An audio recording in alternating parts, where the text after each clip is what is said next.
Welcome to City Talk on City Channel Pittsburgh. I'm John McIntire, and say hello to Dana Robinson, Hello, who John. is a systems administrator for the Department of Innovation and Performance. Thanks so much for being here today. Thank you for inviting me. Good to see you. You too. So the Department of Innovation and Performance, are you more of an innovator or a performer? I'll probably say a little bit of both. Cool. And before we get into what a systems administrator does, and that's quite a responsibility, give us your background. Where are you from? I'm from the north side of Pittsburgh, born and raised. Mexican Wall Street to be more specific. Cool. And you went to high school? Yeah, I went to high school, Perry High School, Perry Traditional Academy, what it used to be called. Elementary school, I went to a school called St. Matthew's. It was a Lutheran school on North Avenue. Okay. Yeah, but the neighborhood, it was a good place to grow up, man. It was, everybody knew each other. All the neighbors knew each other. All the parents got along, you know what I'm saying? So it was, the environment I came up in and grew up in it was solid. Oh, that's awesome. And then higher education? Higher education, I'm still in school now, but more or less it was more vocational technical schools. Okay. Computer tech, I think after that it became the International Academy of Design and Technology. Now, did you go to the school in order to learn about computers, or did you go for some other reason and just happened to take a shine to computers? No, I've actually been around computers since I was about 9 years old. Seriously? Yeah. My grandfather, he introduced me to it. He was a lifelong Army guy, Air Force, Special Forces. And so he was into PCs. He goes back to the old IBM punch cards, right? So when I was younger, he used to always have me around. He'd show me different things. He'd take me to CCAC, used to have these monthly meetings with guys that were into technology and computers at the time. And this was before it even blew up, before it was like PCs was in every household. This was, So your grandfather was like a pioneer. He was, yeah. Interesting. And so you must have known a lot more about computers than all the other kids your age, I would assume. Pretty much, yeah. How'd you end up with the city? What was your career path? To be honest, I really didn't have a choice. I'm third generation city employee, government employee, yeah. My grandmother, she worked in Pathon Terry's office. My mother worked in, used to be personnel civil service. I think it's human resources and personnel now. And I have a sister that works in city council, and I work in what it used to be city information systems, now IMP. I was there, I started in 1996. I just started in the mailroom, delivering boxes and things like that. And then I slowly advanced. I got more, I had an opportunity to get into computers, because when I first started, they didn't have any positions available. So the director at the time, he said, well, we have a project coming up. If you can help us with this project, I'll put you on full time. I'll make you a network technician. When you went to the mailroom, did you think you'd be working your way up, or did you just think maybe that would be it? No, I had a plan. Okay. I didn't know that it would happen in that way, but getting into computer business was always something I wanted to do. It just, sometimes things happen in life and you take a different direction, a different approach. Right. But then it's like you always come back home. So. Okay, so you became a technician initially? Yeah, network technician. And how do you rise up to systems administrator? Because correct me if I'm wrong, you're pretty much in charge of everything, and if anything goes wrong, it's on me. Yeah, exactly. Is that an accurate description? Yeah, that's accurate. Okay. It's a lot of schooling, a lot of patience, and I'll be honest with you, you have to have an affinity for this. It's something that you're going to want to do because it requires a lot of training. Constant, right? I mean, constant. It doesn't every stop. single year things change, correct? Every couple months something changes. So it's something that you have to be dedicated to. It's not something you just pick up and do and, because you'll get left behind. And I've seen it happen, Really? You don't have to name names, but No. Well, what happens to people? They just sort of stop learning and then they become obsolete? Yeah, you get stuck in whatever niche that you're in. But my understanding is that, IT or just information technology encompasses so many realms.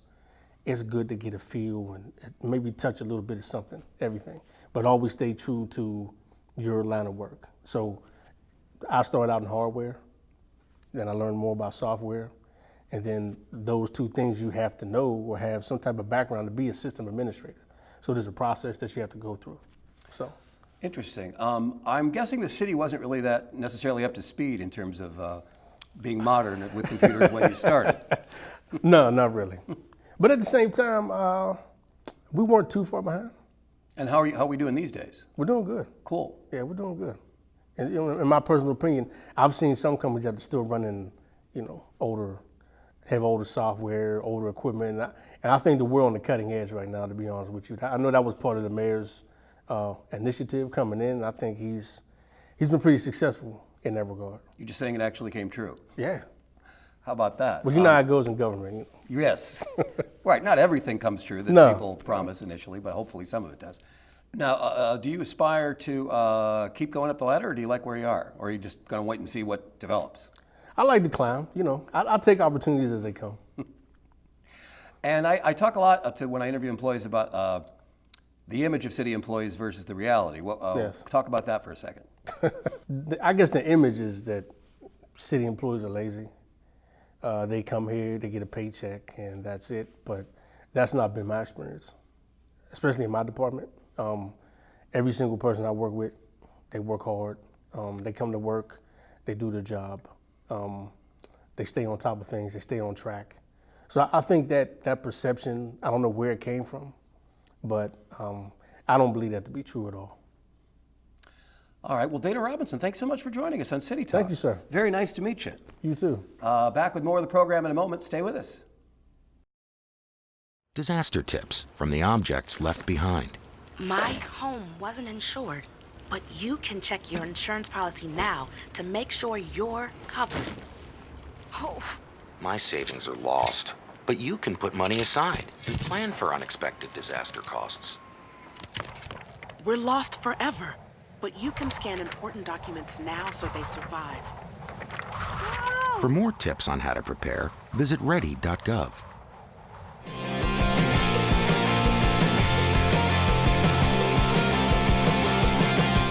Welcome back to City Talk, and say hello to Smyth Welton, who is also in the Department of Innovation and Performance. Smitty, welcome to the program. Thank you. I'm going to take a wild guess and say that you got the nickname Smitty because your first name is Smith. That's correct. That's the amazing kind of research that I do for these interviews. Give us your title for the Department of INP.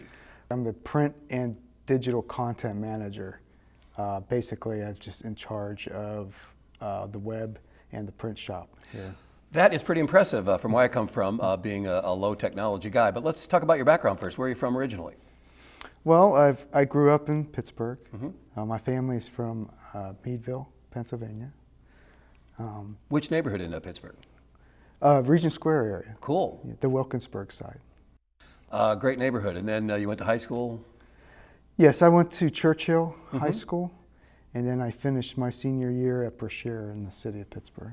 Okay, and then education beyond that? My prior career, I was a EMT paramedic, and I got my certification through CCAC. And that is awesome, and that is very dangerous work. How did you find that?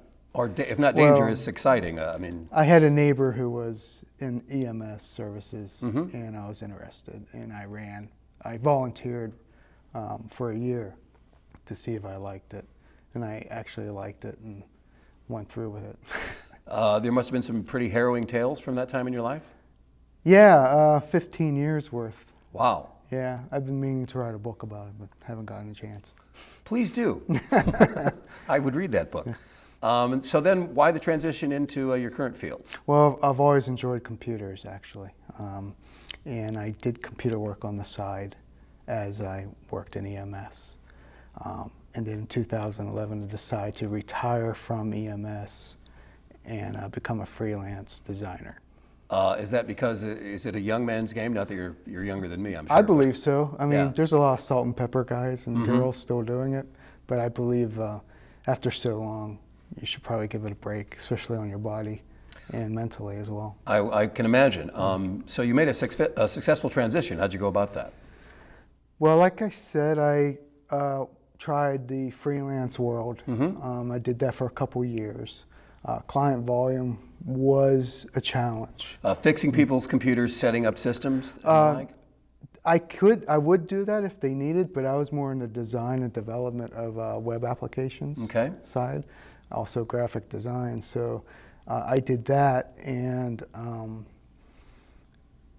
like I said, the client volume was on a decrease. So I decided to look for actual work for a company, and I came across a vacancy in the city of Pittsburgh for a webmaster, and I applied for it. That's awesome. So how did they call you right away? Did they give you an interview and make you wait weeks? How was the process? It took a couple of weeks to get an interview, but I was hired the same day. How about that? So you must have been an impressive interview. Was it just your resume that impressed them, or it was just obvious you knew what you were doing, or both? Hopefully both. I brought all of my work in a digital portfolio on a tablet, and also an infographic resume, and I think it just hit it off well, and they called me later on that same day. Cool. So I get the impression from talking with other people who know about computers and all things technical that the city has undergone quite a transformation in terms of modernizing the technology in recent years. Talk about that a little bit, if you would. Yeah, when I first got here, we had a second generation website, which it was showing age. At that point, it was old. And it was not responsive on mobile devices and other things like that. So we made it a point to update it. And one of the goals was to revamp the entire website and create a content management system for that website of our own. And we were successful doing that 2 years ago. And that is the city website that if anybody goes to the City of Pittsburgh website, that's what they'll find. Yes, the current website. I found that to be quite navigable. I, of course, used it to apply for this job. Great. It means it works. Exactly, that's what I'm saying. So you must have gotten quite a few compliments on the improvement of that. Yeah, we did. I mean, it was a two-year project. And actually, there's only 3 of us who work in the web development section of the city. And that would be Eric Miazga and Danelle Jones. Awesome. So you constantly have to keep up on the latest technology in your kind of job. How time-consuming is that? It can be. I usually do that in your spare time, you Okay. know, when you're at home. Sometimes you get a project that you may have not have done before, and the challenge of that is doing your research prior to starting it. But we like challenges, and I think we do a good job at delivering the requests of the city employees. You don't seem the slightest bit burnt out. You seem like you're very enthusiastic about your job and continue to Yes. enjoy it. Unlike EMS, I was maybe headed towards that, but computer work and design is what I really like to do, and I enjoy doing it. So is there a glut of people who want to get into the technical field and therefore it's not as good as it used to be and you got in at the right time, good for you, or would you still recommend that to a younger person coming up? No, I still recommend it.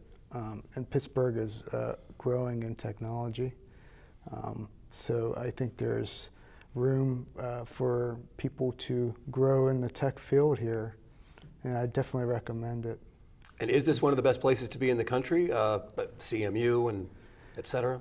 It helps. CMU is a great influence on the city with technology. And I think, participating in these colleges and volunteering and getting into internships in the city helps people progress in their technology career. And would you also recommend a career in government, pardon me? I enjoy it. It's not for everyone. You don't know until you actually get your feet wet in it. Right, you really have to learn as you go. You Yeah, can't just explain yeah, the way right. things work. But it's a learning process, and you do learn things every day that you thought you didn't know. Did you learn anything today? Yeah, how to interview. Oh, there you go, all right. You rest your case. Yeah. And this is a question I ask everybody. I'm finding that government workers are a lot more productive, intelligent, useful, and cool human beings than the stereotype would suggest. Are you finding the same thing? I think so. I think we grow into that, definitely. Cool. Smyth Welton, thanks so much for doing the program. You're welcome. Really Thank nice you. talking to you, and it's good to meet somebody who loves their job. Great. So now you met a couple of the wizards behind the technical wizardry that is the city of Pittsburgh. I'm John McIntire. That's it for this edition of City Talk. We'll see you next time.